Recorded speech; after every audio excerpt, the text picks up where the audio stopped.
पाकिस्तान में बकरियों की सबसे नाकाम नस्ल कौन सी है, आज इस टॉपिक पे बात करूँगा।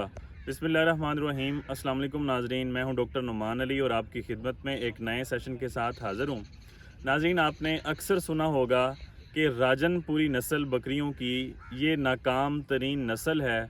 इसको अगर अपने लोकल एरिया से ले जा के दूसरे एरियाज़ में पाला जाए तो ये अच्छी ग्रोथ नहीं करती। इस वजह से इसे कहा जाता है कि ये नाकाम तरीन नस्ल है। जबकि पाकिस्तान के अंदर ऐसा कोई साइंसी तहकीकी सिस्टम मौजूद नहीं है जो इस बात को बयान करे, साबित करे कि फ़लाँ जो नस्ल है वो नाकाम है, अनसक्सेसफुल है। बल्कि इस चीज़ को इस तरह बयान किया जाता है कि फ़लाँ जो नस्ल है वो अपने एरिया के हिसाब से ही मुताबिकत रखती है, एक ख़ास सिस्टम के अंदर, एक ख़ास माहौल के अंदर, एक ख़ास आबो हवा के अंदर ये ज़्यादा ग्रोथ करती है और दूसरी आबो हवा के अंदर जाके ये अच्छा ग्रोथ नहीं करती। नाकाम कहने से ये कहना ज़्यादा सूटेबल है, ज़्यादा बेहतर है।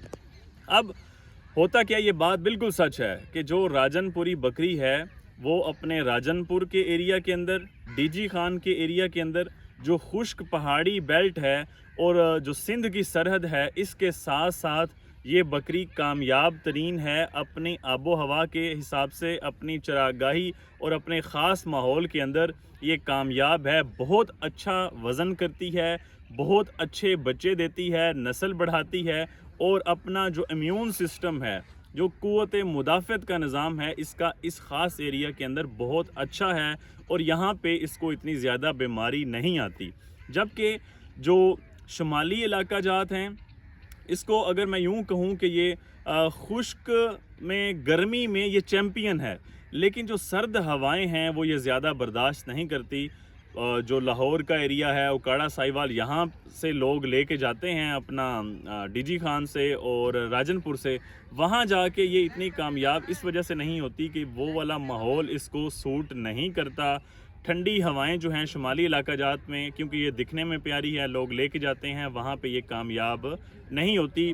चूँकि मैंने आपको ये बताया कि अपने ख़ास माहौल के अंदर ये ज़्यादा ग्रोथ करती है, क़ुव्वत मुदाफ़त इसकी अच्छी है, इम्यून सिस्टम अच्छा है, बीमारी कम आती है, रिप्रोडक्शन जो है इसकी अच्छी है।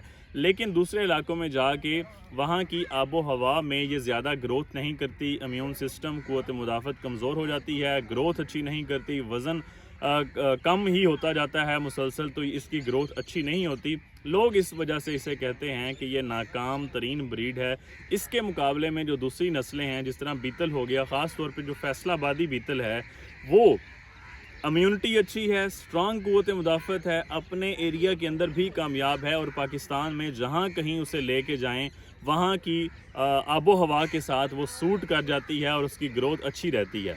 लेकिन जो राजनपुरी ब्रीड है वो अगर आप इसी एरिया से हैं, राजनपुर, डीजी खान और इसके गिरदो नवाब में, तब तो आपको इसे रखना चाहिए। लेकिन जो बाकी एरियाज़ के लोग हैं वो इसकी खूबसूरती से मुतासर होकर लेके जाते हैं, तो उनको मशवरा ये है कि वो इस ब्रीड पे काम ना करें। हाँ, अगर इसको क्रॉस ब्रीड करवा लिया जाए, दूसरी नस्लों के साथ मिक्स कर लिया जाए, तब इसकी क़ुव्वत मुदाफ़त को बढ़ाया जा सकता है। लेकिन अगर ये खालिस नस्ल में हो तो इन्हीं एरियाज़ के अंदर ये सूट करती है। इसके अलावा अक्सर यही देखा गया है कि ये कामयाब नहीं होती क्योंकि माहौल इसके मुवाफ़िक नहीं आता। आपका राजनपुरी ब्रीड के हवाले से क्या एक्सपीरियंस है?